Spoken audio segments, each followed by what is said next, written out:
If you were active on the internet during the early to mid 2000s, you may have heard of the website tshirthell.com, t-shirthell.com, t-shirthell.com, t-shirthell.com, t-shirthell.com. According to Google Trends, t-shirthell's popularity peaked around 2005 and has been steadily declining ever since.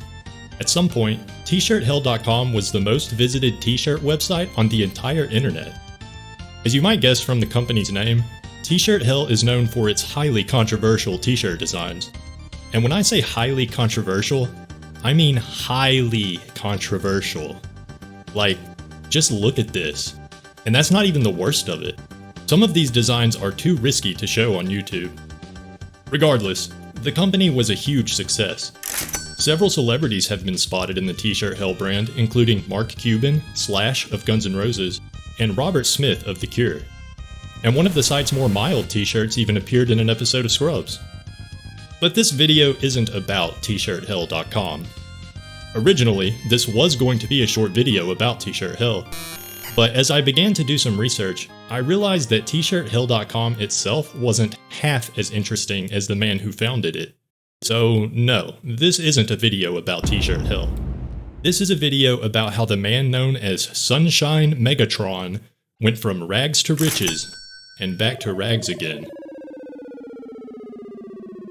It's been a real struggle to focus on living a normal life when you've discovered things that you have a hard time accepting. Arron Landau Schwarz was born in 1973 to a single mother in New Jersey. Details about his early life are few and far between, but he has stated that he was poor and that he attended 15 different schools in 13 different cities before graduating high school. After high school, Schwarz spent the next several years focused on trying to make it as a professional drummer, but was unable to achieve success.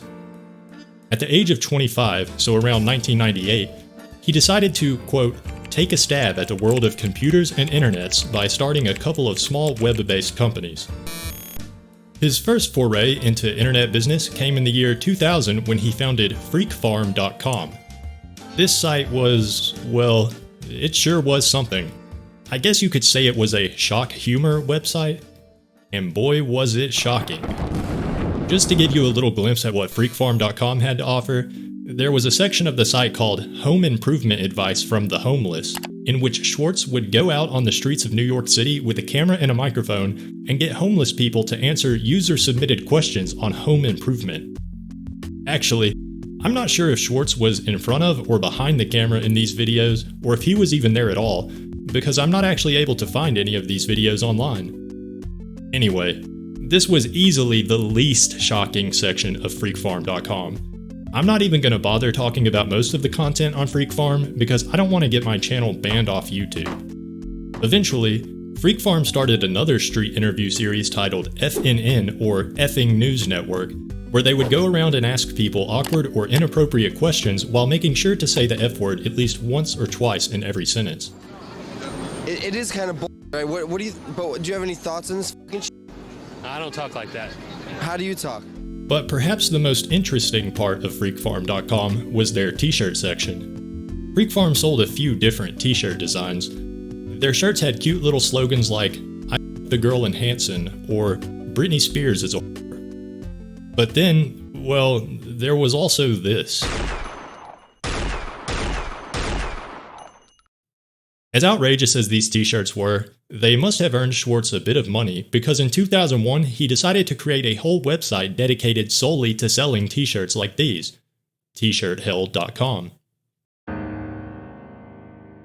When the site launched, they categorized their designs into two sections, Purgatory and Hell. Purgatory contained the more mild selections, shirts you could wear walking down the street without having to worry about being assaulted. Like this shirt here that says, talk nerdy to me.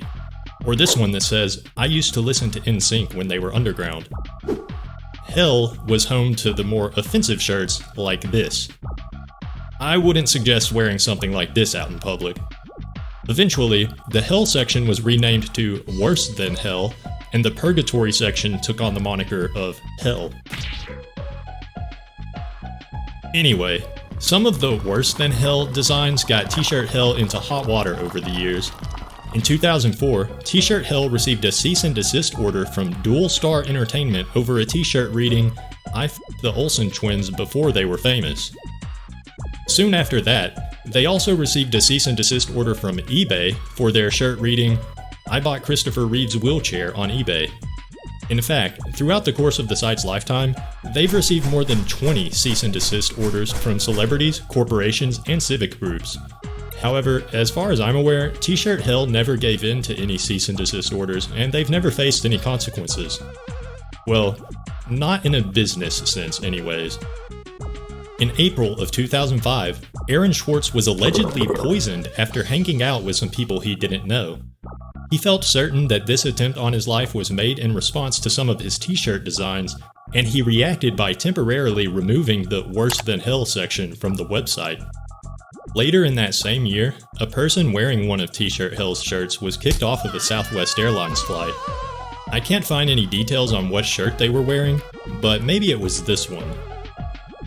Anyway, in response to this, Schwarz publicly announced that he would arrange alternative travel plans for any customers that happened to be disallowed from flying due to their wearing of tshirthell apparel. Now, that sounds mighty generous, but you have to understand, by this point, Arron Schwarz was a wildly successful millionaire, and he certainly didn't get to where he was by taking the traditional route. Arron Schwarz had never been a traditional type of guy. Maybe that's why, in 2006, Arron Schwarz held a contest to pick a new name for himself. Arron Schwarz launched GiveMeAName.com in June of 2006. The idea was simple. People would submit their suggested names, Arron would choose his 10 favorites, and then the internet gets to vote. The winning name would become Schwartz's new legal name, and the person that suggested that name would be awarded $25,000. The contest went about as well as one could hope for. Over 50,000 names were submitted, including Tetris Crowley, Jupiter Ferris, and Crazy Fantastic. But with 17% of the vote, the winning name was none other than the iconic Sunshine Megatron. So now that he had millions of dollars and an iconic name, what was left for Mr. Megatron to do? Well, he had at times hinted at pursuing a music career, but it seems like nothing really came of those aspirations. He continued to run tshirthell for a while, but other than that, Sunshine Megatron mostly kept quiet until, and pay attention, because this is where the story gets weird. The entire world around you appears to be some kind of matrix, and everything is connected. From what I gather, in July of 2015, an email was sent out to customers of tshirthell.com that linked to a page titled "The Truth About Your TV." Now, I'm not going to go through the entire 7,500 word body of text contained on this page, but if you want to get the gist of what this is all about, just read this part. Your TV acts as a vessel for live, conscious entities who use hypnosis and phishing techniques to telepathically access your brain for their own purposes in real time. Yep. In this essay, Sunshine Megatron, or, well, I guess he's going by Arron again. Anyways, in this essay, he describes how he spent the last 5 years devoted to understanding the true nature of existence. He talks about specific techniques that the conscious entities, or AI, or whatever, use to, I guess, harness his energy through the television or something like that.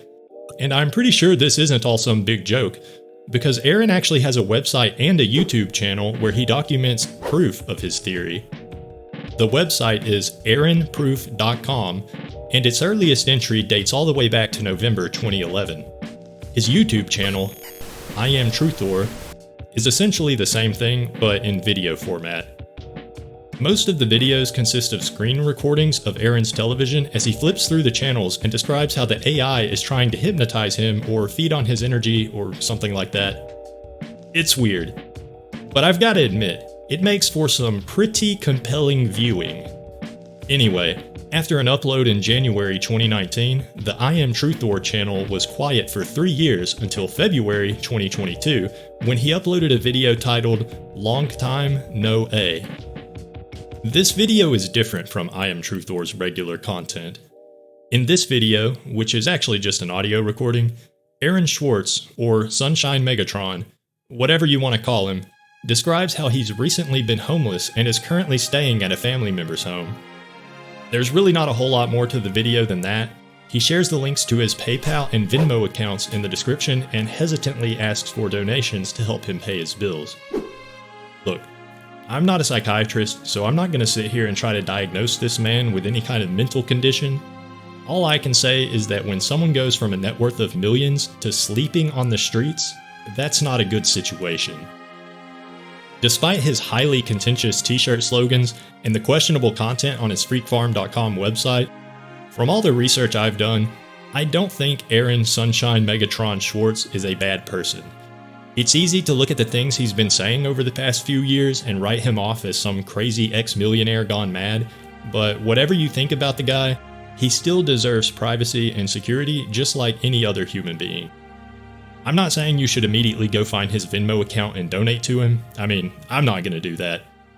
I'm just saying, I hope Arron's alright, and I hope he finds the support he needs to live a fulfilling life. Thank you for watching. I'm Ian Decent, and I don't care if you subscribe. But if you liked this video, then I know you're gonna love this one.